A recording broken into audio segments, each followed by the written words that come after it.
พระครูอภิวัฒนวิกรมวัดปากดังเจริญตำบลดอยหล่ออำเภอดอยหล่อจังหวัดเชียงใหม่มาพบญาติโยมท่านสาธุชนท่านทั้งหลายเป็นประจำตั้งแต่เวลา 5:00 เป็นต้นไปขณะนี้เวลา 5:00 กับ 10 นาทีตื่นกันมาแล้วกะคงจะลุกมาตั้งแต่ 3:00 แล้วสำหรับญาติโยมที่รับฟังตังในหัวในเวียงที่รับฟังตังเมืองฝางรับฟังตังจอมตองบ้านห้องเวียงหนองล่องส่วนญาติโยมที่รับฟังตั้งแต่เวลา 5:00 นี้ไปก็มีหลายคลื่นหลายที่หลายแห่ง FM 90.0 เวียงป่าเป้าเรดิโอโดยทีมงานของคุณดารุณีรับฟังที่เมืองฝางก็ 100.25 คณะสงฆ์อำเภอฝางดังสันปะตองแม่วางกะฟัง 89.50 บ้านทุ่งเรดิโอมนเสียงธรรม 106.25 เมืองลี้ปิดปรับปรุงไปประมาณอาทิตย์สำหรับวิทยุชุมชนคนเมืองลี้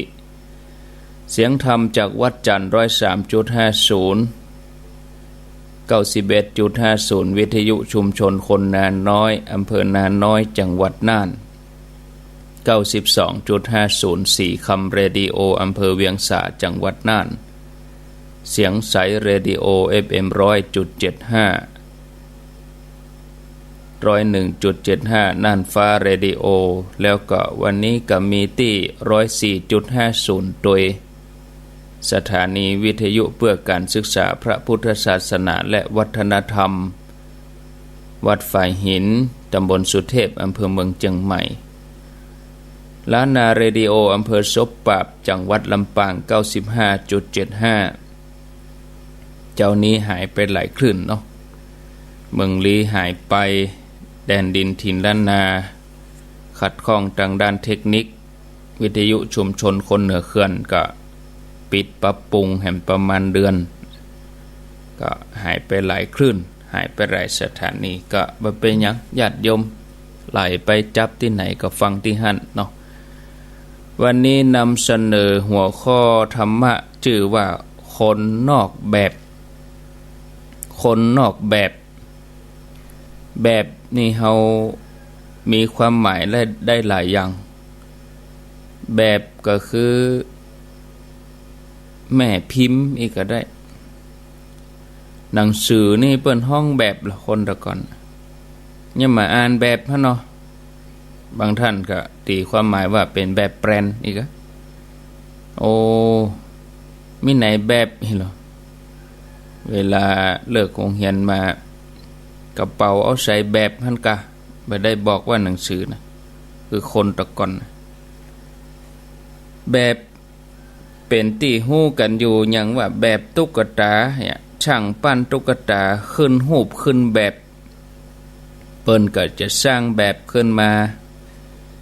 สมมุติว่าจะแปลงตุ๊กตารูปกระต่ายเปิ้นก็แปลงแบบรูปกระต่ายเสร็จเรียบร้อยเปิ้นก็เอาปูนปลัสเตอร์แตวน้ำแล้วก็อัดเข้าไปในแบบปูนก็เข้าไปในแบบอัดเข้าไป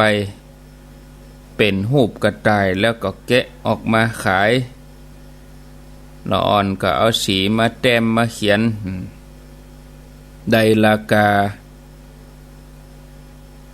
ก่อนเข้าแบบเศษปูนที่บ่ยอมเข้าแบบหลอดไม้หลอดมือออกไปนอกแบบพ่องอันนี้ก็บ่ได้ตามแบบก็ขายบ่ได้นะ เปิ้นก็กวาดเอาไปขว้างเหียเคยได้ยินช่างปั้นเขาว่าวิธีทำแบบคางคกพิสดารกว่าเปื้อนแบบที่เปิ้นเอาปูนปลัสเตอร์เข้ารอนั่นนะคางคกคือคางคากบ้านเฮานี่เนาะอันนี้ตามเขาว่านะเขายับเอาคางคกตัวเป็นๆเนี่ยแล้วก็เอาก้นบุหรี่ที่มันขึ้นที่มันเหม็นเนี่ยกำไทยว่าฉุนเนาะมันเหม็นเอาชนิดที่ว่าสูบบนเฮือนใช้เดือนสลบปืนเฮือนพุ่นอีนะอันนี้แสดงว่าขึ้นขนาดเนาะทีนี้ก็เอาบุหรี่ขึ้นเอามาใส่ข้างๆนั่นก็เมาแปลงตัวแข็งแปลงตัวเก่งแข็งสักกำช่างก็เอาปูนที่ผสมไว้หมอกมาดปูนปลัสเตอร์นะก็มาหุ้มตัวข้างคกปอกปูนหื้อหนาหมอกพอให้พอดีบอกกองปูนมาดสักหน่อยก็เอาสังกะสีบางๆพาปูนออกนี่นะศรัทธาญาติโยมพาเป็นสองฝาดังในก็มีตัวข้างคากอยู่ในหันอยู่แล้วมันก็กลายเป็นโพรงกว่างอยู่ในหันเหมือนกับตัวข้างคากส่วนข้างคากตัวนั้นบักกองได้ความเย็นเข้ามาก็ส่างเมาเต้นยกเต้นโยนไปกินแมงเม่าต่อไปเนี่ยอันนี้เขาว่าอย่างอันนะช่างเขาว่าอย่างอันทีนี้ก็มีคนถามซักถามพอข้างคากตัวที่เอามาสูบบุหรี่เอามาจับยาขึ้นนั่นน่ะบัดตายกะเขาก็ว่าบัดตาย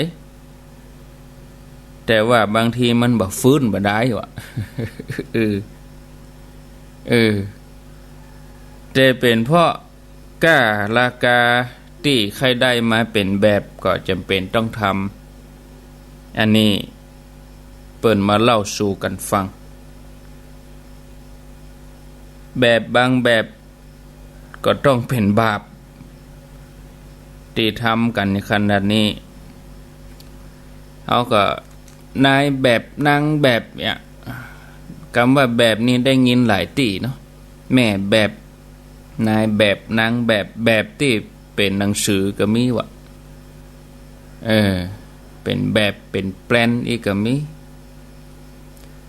พระพุทธรูปที่เฮาไหว้เฮาสากันอยู่ทั่วไปก็ต้องมีแบบเหมือนกันนะศรัทธาถ้าบ่เข้าแบบก็บ่เป็นองค์พระพุทธปฏิมาเวลาเขาจะรอพระนี่เขาก็เอาแบบตั้งไว้แต่แบบพระขนาดใหญ่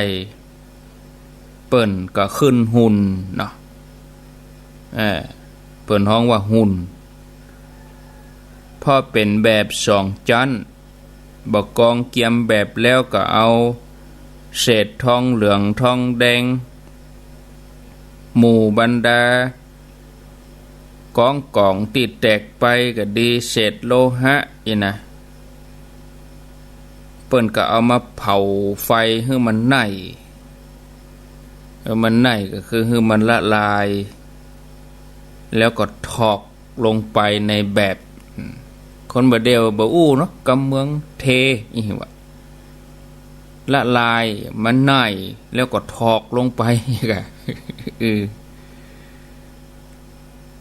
ทองที่มันไหม้แล้วแดงปะลึงเนี่ยมันก็ไหลเข้าไปในแบบไปเกาะตัวเข้ากับองค์พระ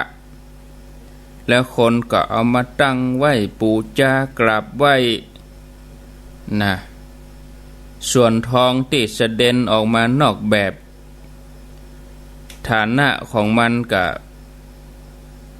บ่มีอะไรอย่างดีขึ้นเป็นเศษทองไปตกลงมาก็บ่มีไผเอาไปตั้งไปไว้อย่างดีก็เพียวกวาดไปรวมกันมุมใดมุมหนึ่งรอกันเข้าแบบแถมต่อไปอันนี้เรื่องของแบบทำให้ปูนปั้นนั่นกลายเป็นตุ๊กตาสีสันสวยงามไผหันไผก็ใครได้มีก้ามีราคาไผหันไผก็ฮักหน้าอินดูเนี่ยแกะออกมาเป็นหูปตุ๊กตาหูปนั่นหูปนี้นะขายก็ได้ราคาแบบเนี่ยคือกองติดแตกไปเศษทองเศษอันยังตีกระจัดกระจายหล่อออกมาเป็นองค์พระหน้าเลื่อมใสกราบไหว้ไผก็เต็มใจไหว้ปูจาแบบสำคัญนะแล้วปูนก็ว่าทองเข้าแบบก็ดีการเข้าแบบคือการเปลี่ยนฐานะของตัวเก่าจากเป็นปูนปัสเตอร์ธรรมดามามีก้ามีลักกามีเป็นหูปห่างตุ๊กตาหน้าอัศจรรย์ก็หมู่ตีกระเด็นออกมาล้นออกแบบมาบ่มีอันอย่างดีขึ้นกว่าเก่าแล้วก็โดนเปิ่นเพียวเปิ่นกวาดถ้าเป็นปูนปัสเตอร์นี่ก็อันที่ล้นแบบออกมาก็เอาขวางเหี้ยอันที่เป็นทองเหลืองทองแดงที่เปิ่นเอาไปรอเสด็จออกมาก็ล้นออกมาก็เอาไปใส่ในภาชนะเกียมไว้รอเอาไปรอแหมต่อคนเฮาที่เกิดมาเป็นคนกับเปิ้นได้จาดนี้มีฐานะเหมือนกับปูนผสมน้ำหรือว่าเจ้ากับน้ำทองที่เปิ้นเผาให้ไหนให้ละลายถ้ายังบ่เข้าแบบก็ยังบ่เป็นหูปเป็นห่างขาดเกินที่ว่าขาดนั่นก็คือขาดความสำคัญไปสองอย่างความเรียบร้อยกับความเหมาะสมคนที่ขาดความสำคัญสองอย่างนี้เปิ่นฮ้องว่าคนบ่ได้ความนะอันนี้ตั้งที่ขาดปุ้นส่วนที่เกินนั่นก็เกินพอดีเนาะเกินดีเกินงามเนี่ยก็ใจบ่ได้เกินดีกับดีเกินเนาะมันก็คล้ายกันแต่ถ้าเกินดีไปแล้วก็บ่ดีเกินงามไปแล้วก็บ่งามคนที่ยังบ่เข้าแบบก็อยู่ในสภาพขาดเกินอย่างที่ว่าเนี่ยจัดโยม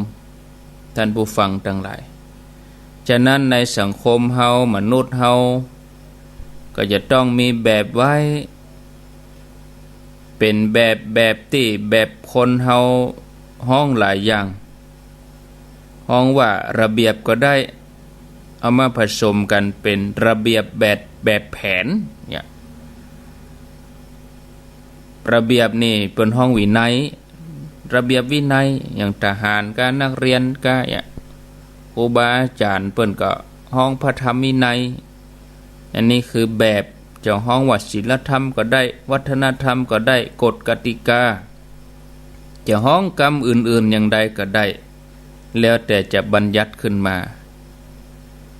แต่ว่าจะห้องอย่างใดก็ตามรวมความแล้วก็คือแบบบางทีก็อู้กันต่อไปว่าระเบียบแบบแผนคนที่มีหลายแบบคนเฮาอย่างแบบทหารแบบตำรวจก็ห้องเครื่องแบบครูก็มีเครื่องแบบนักเรียนแบบผัวแบบเมียแบบพระแบบสามเณรแบบคนวัดแบบคนบ้าน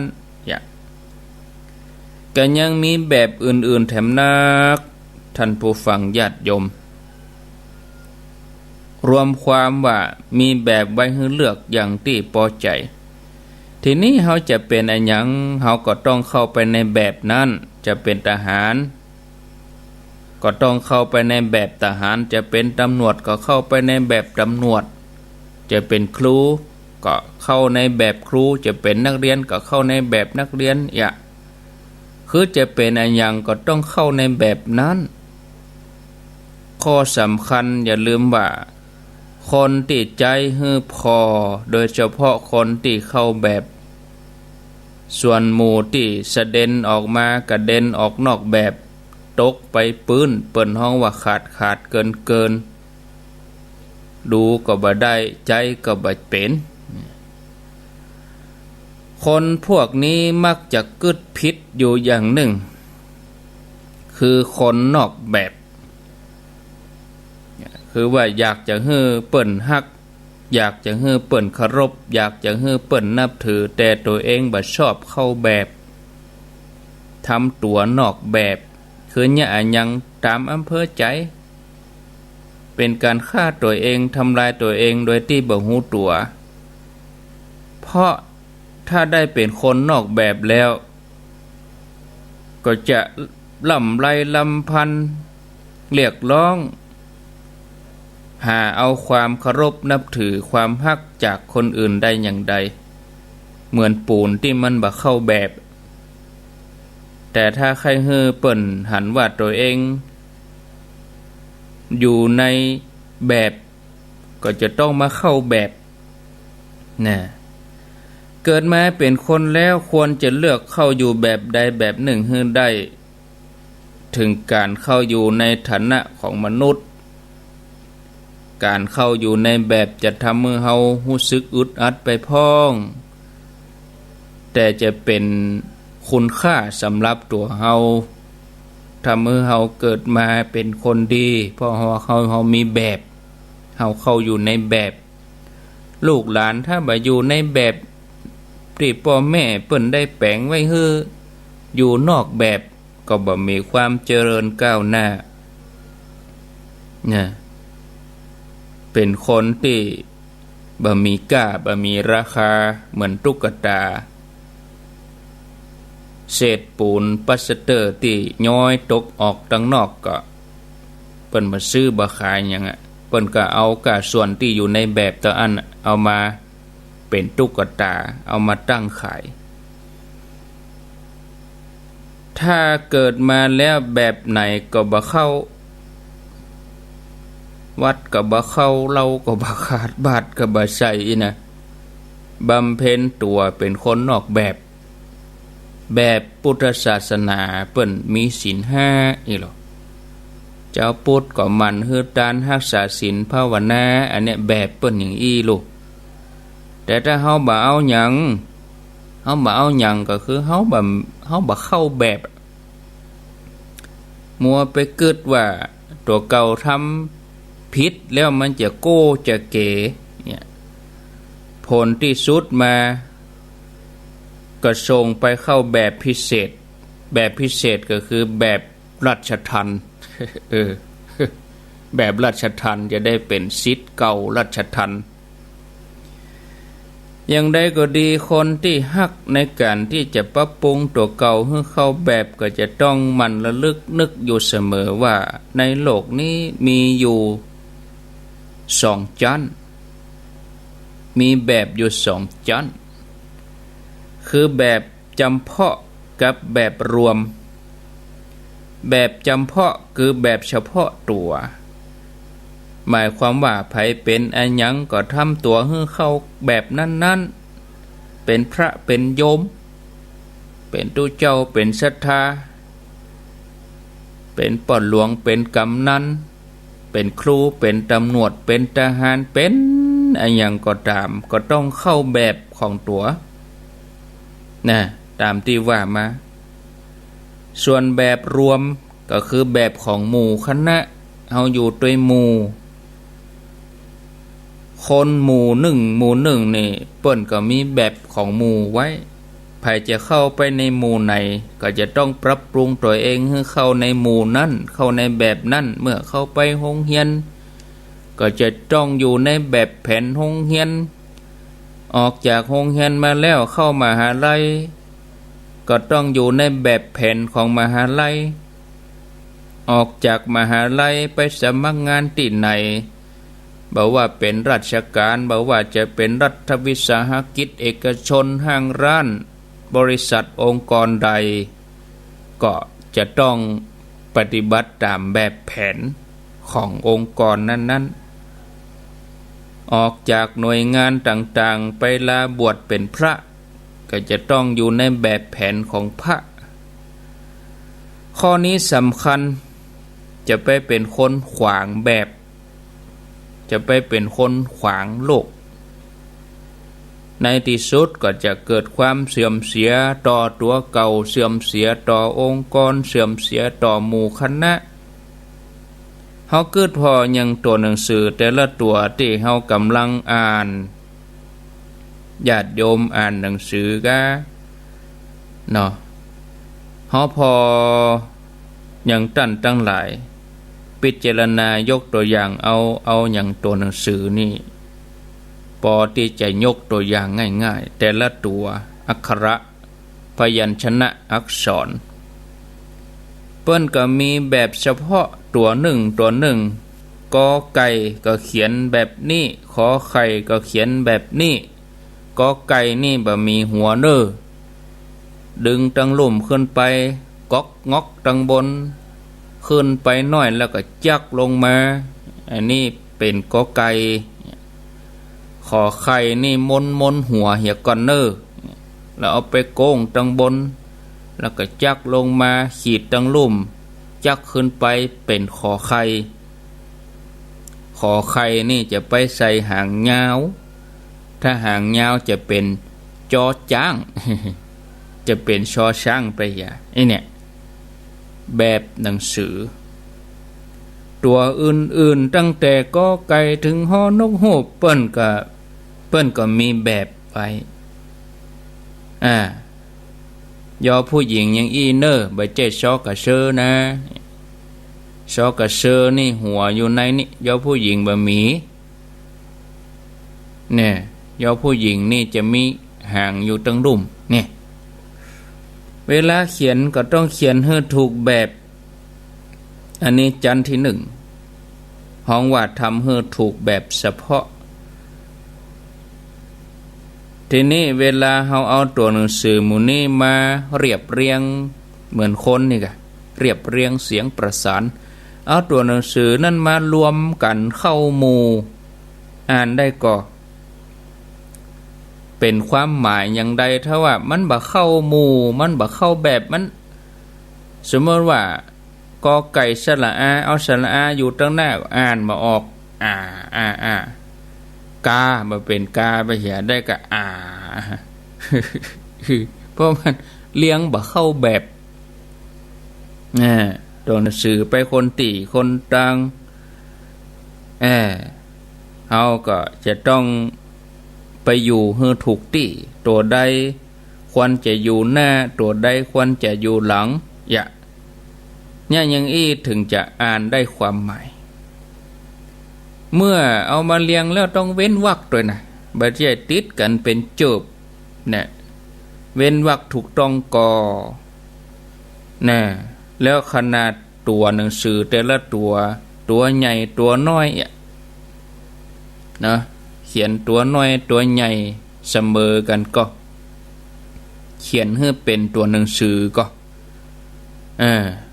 แล้วจะใส่ไว้ติ่นไหนก็ได้นี่มันถูกหรอกมันบ่ใช่ถ้าตัวใดไปใส่ที่ผิดไปอยู่ที่ผิดก็ทำให้เสียความหมายเอาไปเอามาก็ได้ขีดค่าออกไปเหียเอาอย่างลบไปเหียขีดค่าออกไปเหียแบบของคนเฮาก็มีอยู่สองชั้นเหมือนกับตัวหนังสือนั่นเนาะท่านผู้ฟังญาติโยมคนที่หวังความเจริญก้าวหน้าก็จะต้องทำตัวให้เป็นคนเข้าแบบถึงสองชั้นให้ได้ ถ้าตัวเข้าแบบบ่ได้ก็ขจายเห่งซ่อหาแบบอื่นๆให้เข้าอยู่ในแบบจนได้แต่คะแนนจะไปทำตัวให้ขวางแบบคนบางคนทำตัวเป็นคนเคร่งแบบก็คือเอาอย่างที่เฮาอู้กันทั่วไปว่าเป็นคนเจ้าระเบียบแต่มีอยู่บ่น้อยที่เข้าแบบจันเดียวก็คือใส่ใจแต่เฉพาะแบบส่วนตัวแบบเฉพาะโดยที่บ่ได้สนใจแบบส่วนรวมเลยกลายเป็นคนเสียอย่างเฮาหันข่าวหันนักเรียนเปิ้นก็เลิกเวลาเรียนแล้วนักเรียนเขาขึ้นรถก็นักเรียนมีข่าวเหมือนกันบ่ได้ใส่รองเท้าแบบสุภาพโอ้รถเครื่องนี่มันก็จะฟังไปไหนปะล่ำปะเหลือเจ้าอยู่สู่เฮ้ย บิดรถเครื่องจะบ่ได้ยินเข้าในไมค์นี่ลูกหลานรถเปิ้นแปลงมาฮือดีๆบักขี่ดีๆไปพาต่อพาหยังแล้วก็มันเจ้าอยู่อย่างเงี้ยไปขี่รถอย่างเงี้ยมันก็เดือดร้อนเจ้าบ้านกะที่วัดอาตมานี่มันถนนมันเป็นถนนเชื่อมไปหลายจังหวัดเนาะบางทีเขาจะไปถนนหลวงเขาก็เลี่ยงมาถนนสายนี้เงี้ยสุดคืนแถมอย่างหนึ่งก็ร้านสะดวกซื้อมีปากทางเข้าวัดด้วยตีหนึ่งตีสองก็ถึงเขาก็ถึงมาเสาะกินกันบางทีเราอ่อนไปเอวมาเนาะอันนี้ก็นอกแบบเหมือนกันนะแบบเปิ้นฮือเมื่อคืนรับมาวันทำงานอันนี้เขาเมื่อคืนเอวเมื่อคืนเป็นนกเก้าเมื่อวันเหงากกงกอันนี้แสดงว่านอกแบบรถเปิ่นฮือวิ่งดีๆถ้าออกนอกเส้นทางไปก็นอกแบบ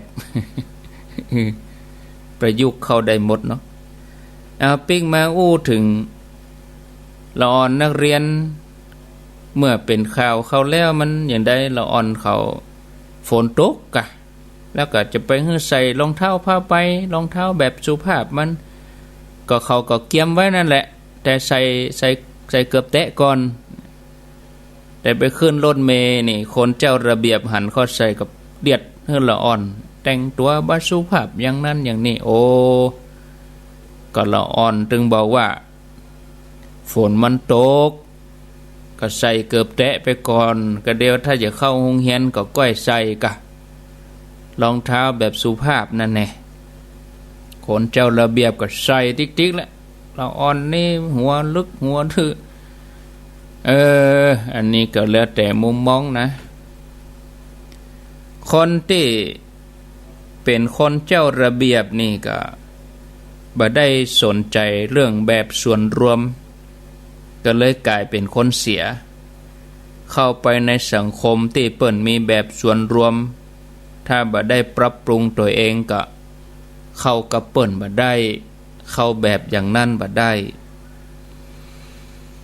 บางทีก็เบ่งใหญ่เบ่งโตเนาะคือแบบใดที่มันเกินอย่างเฮารอเสาปูนเนี่ยถ้าเฮาเอาน้ำปูนเอาเนื้อปูนใส่เกินมันก็ล้นออกมาใส่อัดเข้ามันก็แตกแล้วเสียแบบไปหาหมอโอ้บอบแบบแตกไปละแม่แบบแตกไปละเบ้าแตกไปละเนี่ย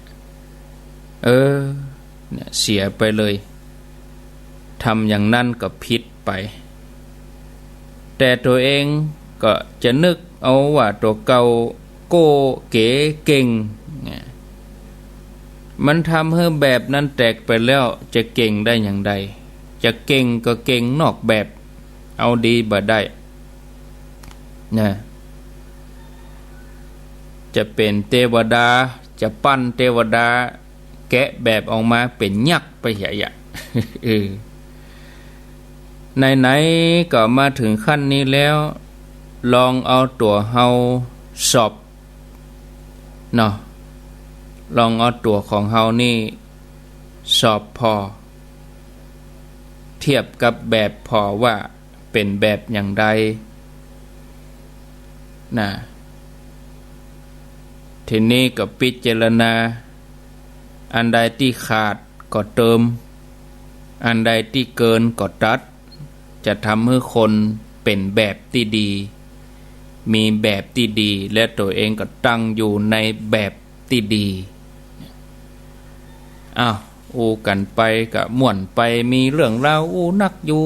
ใจเย็นๆวันพุธก็ยังจะมาแถมวันนี้วันพัดวันพุธวันศุกร์เนาะเว้ยเหมือนกันอ้าวก็ข่าวงานเห็นหน่อยหนึ่งพี่น้องแม่แจ่มก็วันที่28เนอะญาติโยมตั้งแม่แจ่มโรงเรียนสมเด็จย่าเปิ้นจะมีการทอดผ้าป่าสมทบ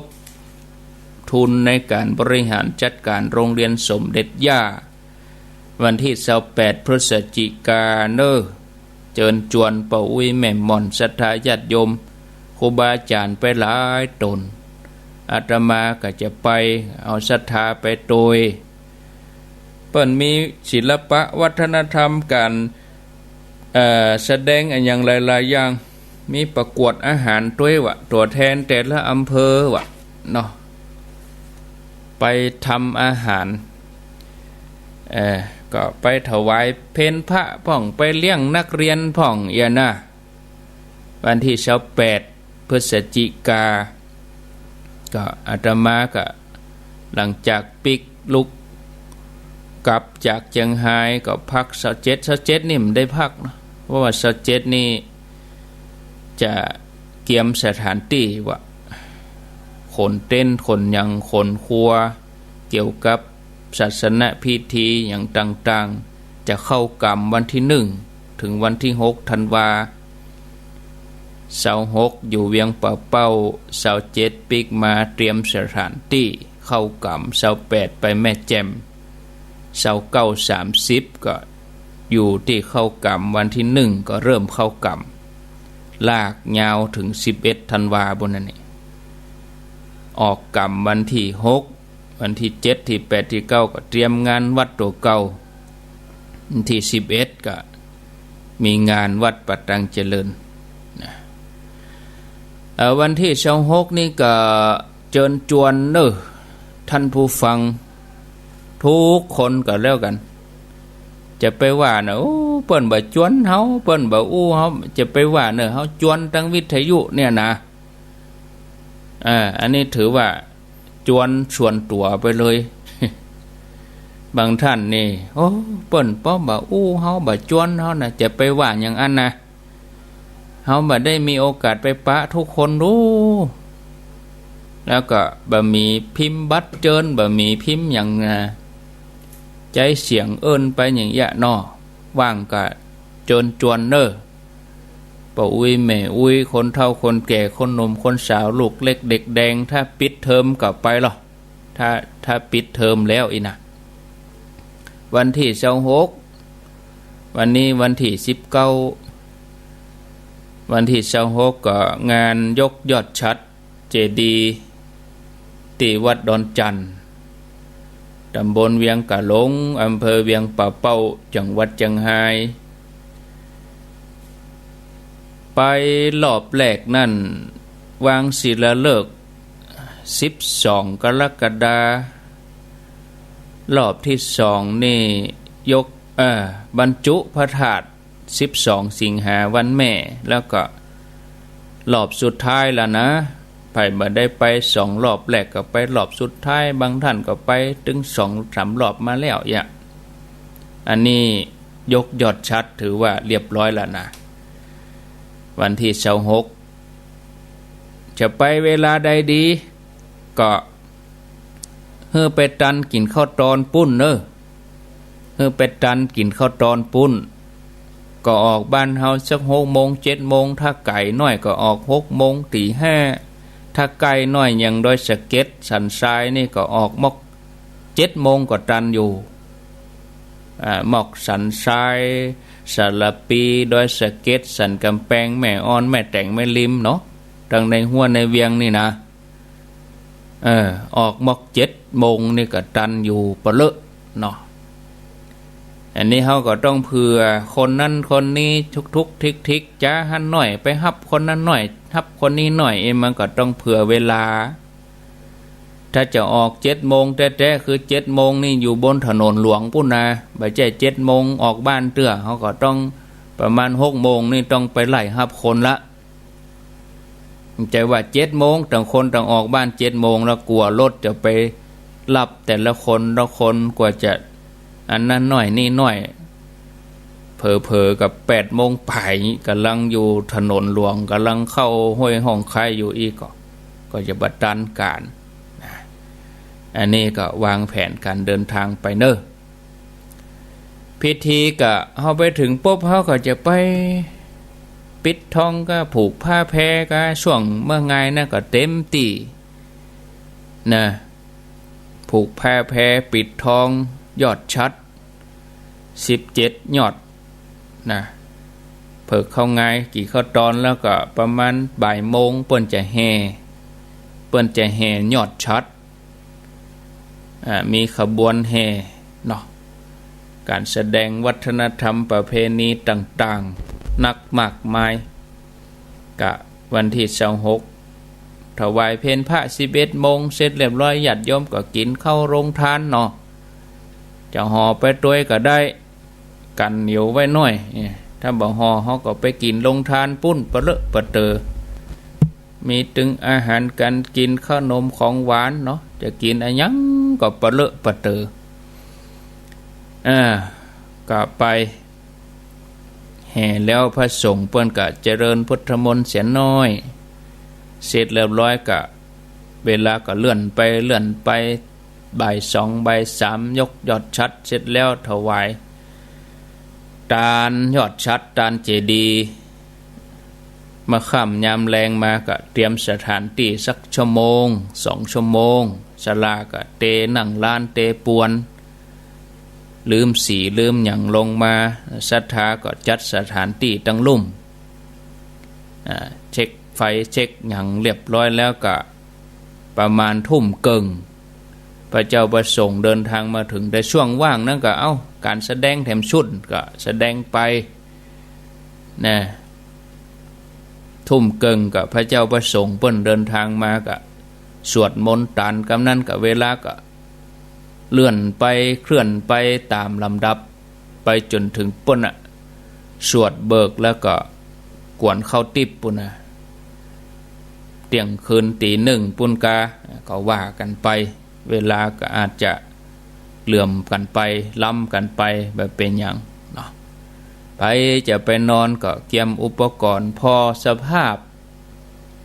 าพอากาศแล้วก็จะหนาวไปติ๊กๆนึกญาติโยมมาพอช่วงแถม7 วัน10 วันไปทางหน้านี่นะ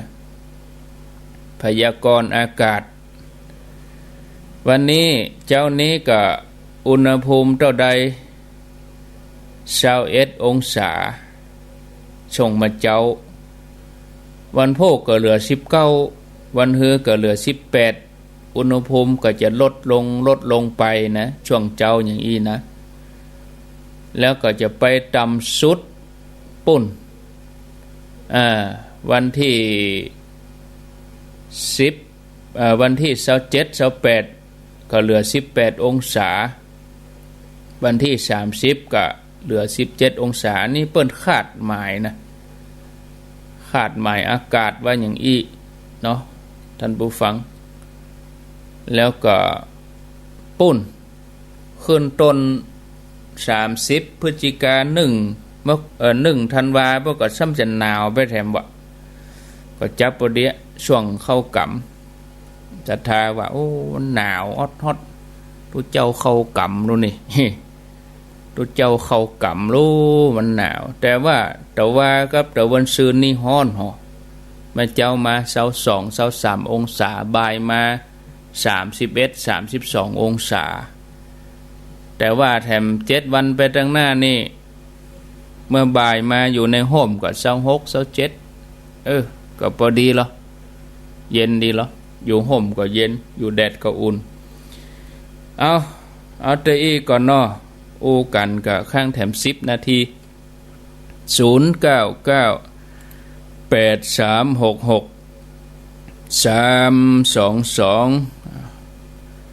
322ฟังจากติ่นไหนจังใดหนาวกาฮ้อนกาเจริญปอน